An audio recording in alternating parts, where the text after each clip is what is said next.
I'm going to start today by making a massive assertion about humanity. And I suggest it may be the truest thing that you hear today. Now, before I do, I want to make it clear, I don't like binaries. I never want to essentialize anyone. But in this case, it's just true. There are two types of people in this world. Like, all of humanity fits into one of two categories. And I don't need to argue for this or explain this, because as soon as I say it, you're going to know it's true. Two types of people. There are aisle seat people and window seat people. Which one are you? Aisle seat or window seat? See, even though we've potentially never met before, I know for a fact that no one is saying, no, Trevor, you don't know me. I'm like a middle seat person. Like, there's no way anyone is saying that. You're either aisle or window. No one would choose to sit in the middle seat on purpose. Because when you're in the middle seat, you're stuck. It's like the worst place on the airplane to be. Aisle, you can get up and you can walk around, you can stretch your legs out. Window, you can look at the clouds going by, you can put the pillow up and rest your head and have a nap. But middle, man, all you can do is sit there. You're stuck, you're trapped, it's claustrophobic, it's suffocating. I think one of the hardest realities of the COVID pandemic that we're in right now is it's forced aisle people and window people into middle seat kind of lives. Life in the pandemic feels stuck, like we feel trapped, claustrophobic. I'd rather be there or I'd rather be there. I just don't want to be hemmed in here. Good morning, Humber Valley. My name is Trevor, Brisbin, and really glad that you decided to tune in. Last week, we started a series called Hindsight is 2020, where we started to talk about some of the difficult realities coming out of a really difficult year. Last week, we talked about isolation and how, it's sort of like, I feel like I've been abandoned by God, but in the middle of feeling like we've been abandoned by God, that is exactly when God is with us. And this morning, we're going to continue the conversation, and we're going to talk about boredom. Now, I contend there's at least two kinds of boredom. The first kind of boredom is small b boredom. And this is like pandemic realness right here. Small b boredom is when you're not quite sure how to fill your time. Small b boredom is what my kids are always coming. Dad, I'm bored. What can I do? And of course, as a good parent, there's only one real answer, which is go clean your room, right? But small b boredom in the pandemic is a thing. It's how can I fill my time? Usually we solve this problem with like a movie or baking bread or Zooming with friends. We know this one and we're figuring out how to cope with it. But there's another kind of boredom, isn't there? You could call it big B or capital B boredom. This is the kind of boredom where you can have a day full of meetings and activities and calls. Your schedule may be full. You could have stuff to do, but your spirit, your soul might be the thing that feels empty. There's like this deeper hollowness to life. You feel like you might be stuck. This is about the bigger purpose stuff. You could say it's an existential crisis. Existential is a big word that just means like our existence. It's about meaning. Where do we find meaning? The big B boredom is asking, is this all there is? It's the deep in your bones boredom that a good movie just isn't going to solve. Is this the job I really want to invest the rest of my life in? It's now that the kids are out of the house, what does it mean to be stay at home? Is this the retirement I worked my entire life to live? Is doing this thing ever going to make my heart sing? Or am I just doing this because it's the safe, comfortable, expected thing of me? This morning we come to an incredible story in Acts chapter 20. Honestly, one of my favorite stories in the Bible, and as a minister for 20 years, it's actually a passage I don't think I've ever preached. So we come to it this morning and I come with excitement. It goes like this. Acts chapter 20, starting verse 7, I'm reading from the NIV. On the first day of the week, we came together to break bread. Paul spoke to the people, and because he intended to leave the next day, kept on talking until midnight. There were many lamps in the upstairs room where we were meeting. Seated in a window was a young man named Eutychus, who was sinking into a deep sleep as Paul talked on and on. When he was sound asleep, he fell to the ground from the third story and was picked up dead. Paul went out and put his arms around him, that's Eutychus. Don't be alarmed, he said. He's alive. Then he went upstairs again and broke bread and ate. After talking until daylight, Paul left. The people took the young man home alive and were greatly comforted. What do we do with this story? That's a great story. I think one of the most helpful questions to ask whenever we sort of encounter a passage in Scripture, I don't think we want to start with okay, God, what do you want me to do? Or God, what are you trying to say to me? That we get there. But I think the first question we want to ask is as we interact with this passage, why is it important that we know this to live out a life of faith? Because this really is an odd story, right?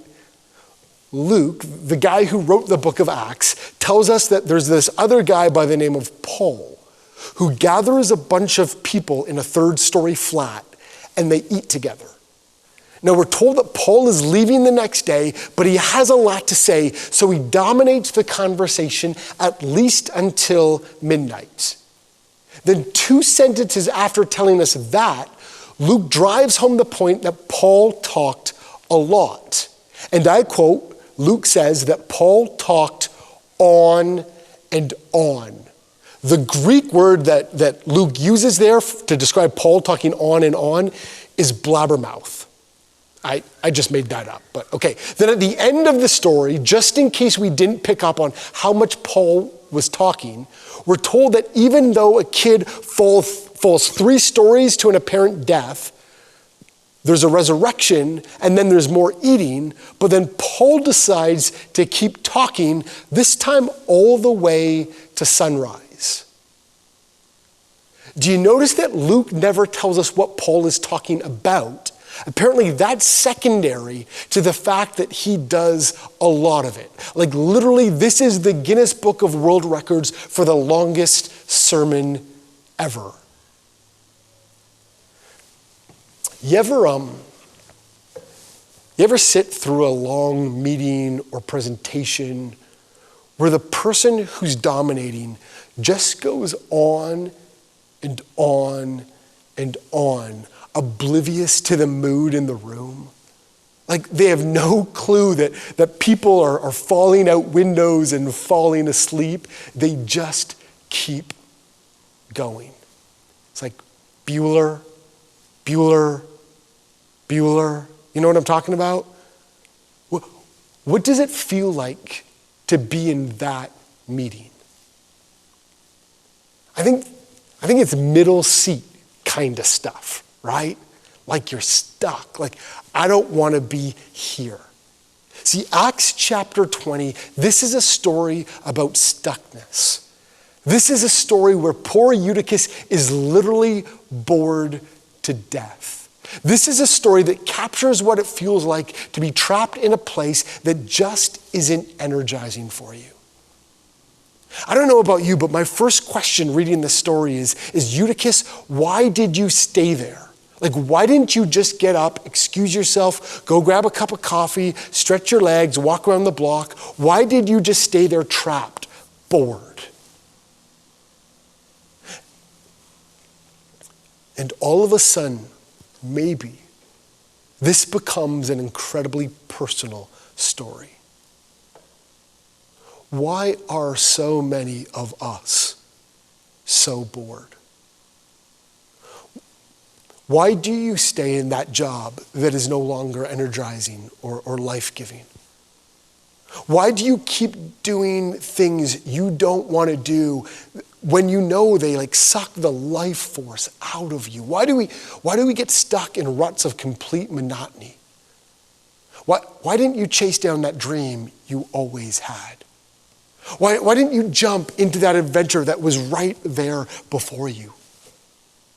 Why does that fork in the road still haunt you, where you went left, but you still wonder what life could have looked like if you had gone right? Why do we keep chasing and choosing to stay stuck in the middle seat when there's even the faintest glimmer for so much more? I think this story opens the conversation that we might talk about some of the big B boredom stuff. And I've got two thoughts that I want to just kind of pull out. One is I think social pressure is clearly at play for Eutychus. I think one of the reasons why Eutychus stays stuck is because of social pressure or social expectation.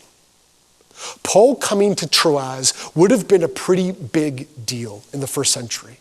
The church there would have been pretty excited that the Apostle Paul, the one who had this massive conversion experience, he's coming to town. So I'm guessing all the good Christians would have felt a compulsion to show up for this event.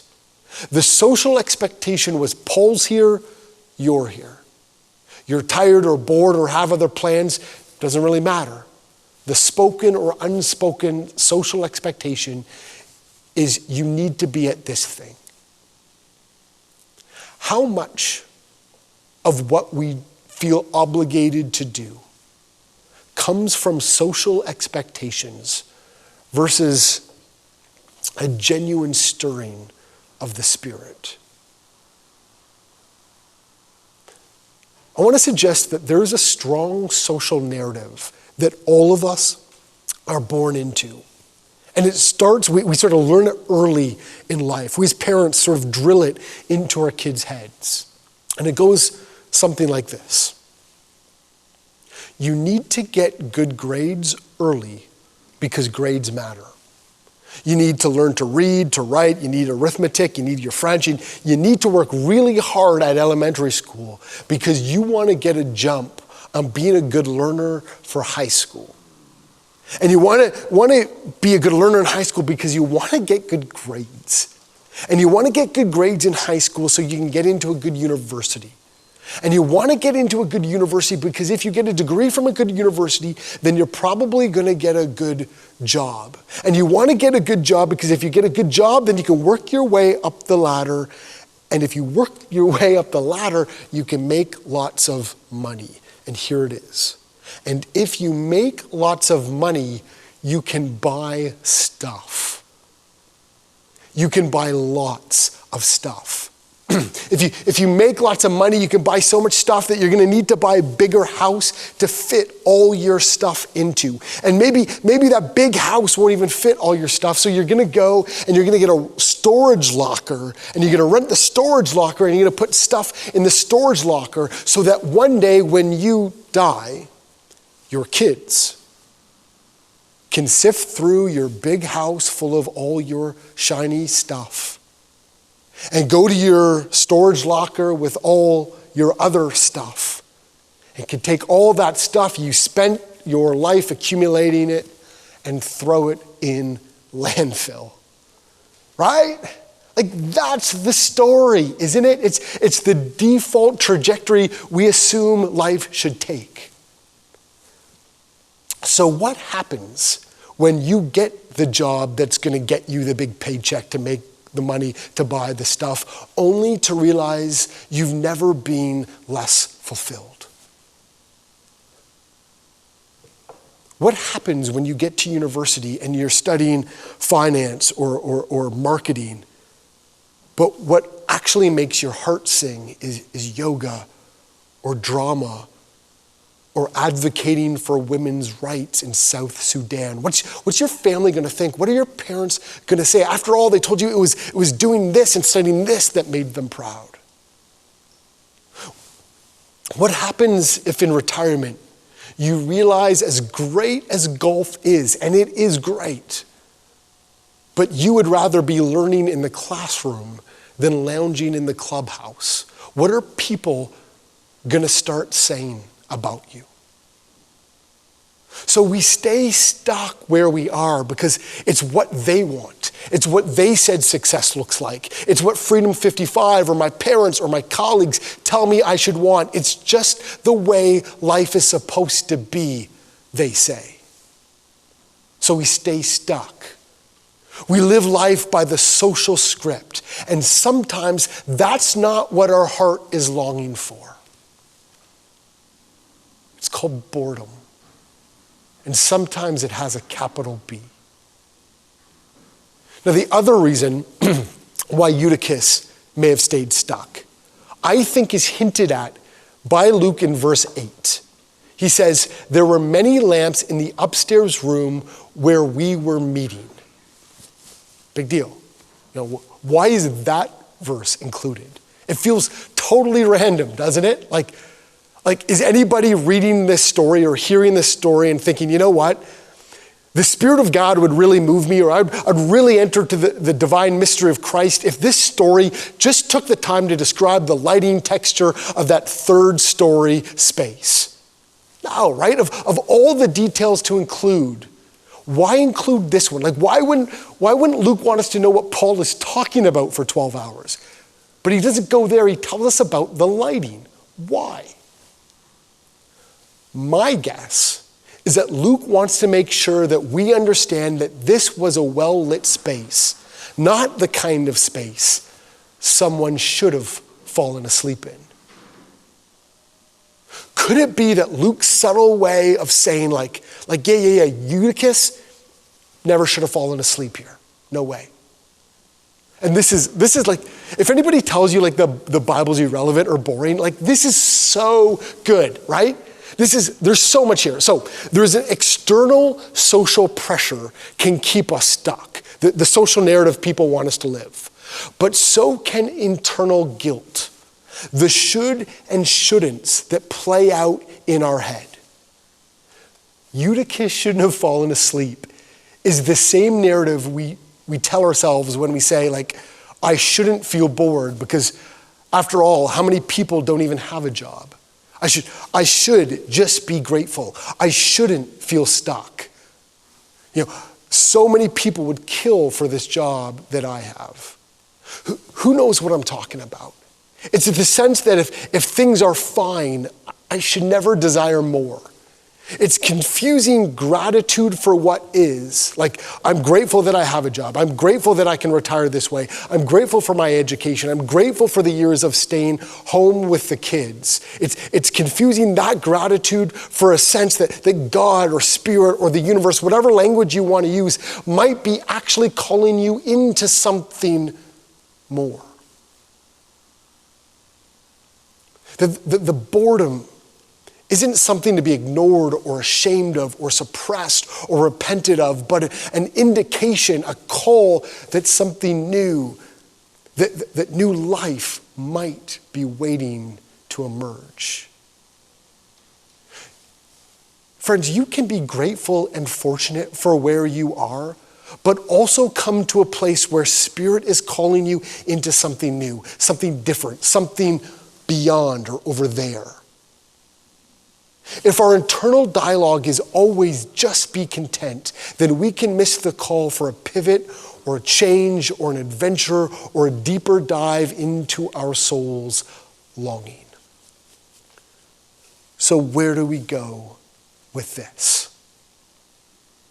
I think we go to verse 10, and specifically verse 10 in the New Revised Standard Version is brilliant. Like, this is the money verse right here. It says, but Paul went down and bending over Eutychus. So Eutychus has fallen asleep and fallen out the window. But Paul went down and bending over Eutychus, took him in his arms and said, do not be alarmed, for his life is in him. Do not be alarmed, for his life is in him. Where is their life in you?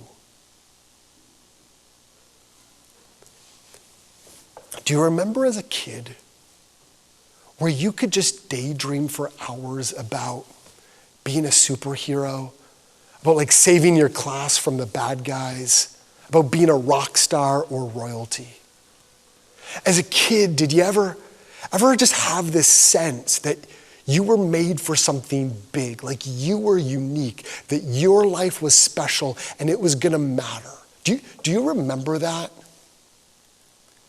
Do not be alarmed, for his life is in him, Paul says. For her life is in her, for their life is in them. Could it be that the same Spirit that raised Eutychus from his slumber, the same Christ that raised Eutychus from his fall, is the same Christ that has been speaking dreams into your life since childhood? Where is their life in you? Where is that voice, that call that's dared you for like a decade to give something a go, but you never took it seriously? What is that thing, that idea, that kernel of a dream that's been bouncing around your heart for the last 5 years? Is there life there? Have you had this gnawing sense that now's the time you need to go all in on something? Maybe it's not even something new. Maybe it's something you've been doing for some time already. You've just been coasting at it. You've just been like mailing it in, and you know you need to give it your all. Is there life there? Friends, we're like 10 months into this thing, and COVID boredom is real. For some of us, it's a tedious, small b boredom of how are we going to fill the time. For others, maybe this lockdown, this slumber, this pause is exactly what we need to be awakened anew. Because there's more life there waiting to find animation. And it's like God saying, it's your move now. Because perhaps the most true thing you will hear today is that you were made to be a window or an aisle, but you were never intended to stay stuck in the middle. May the fullness of life in Christ be yours. And may new life awaken within you today.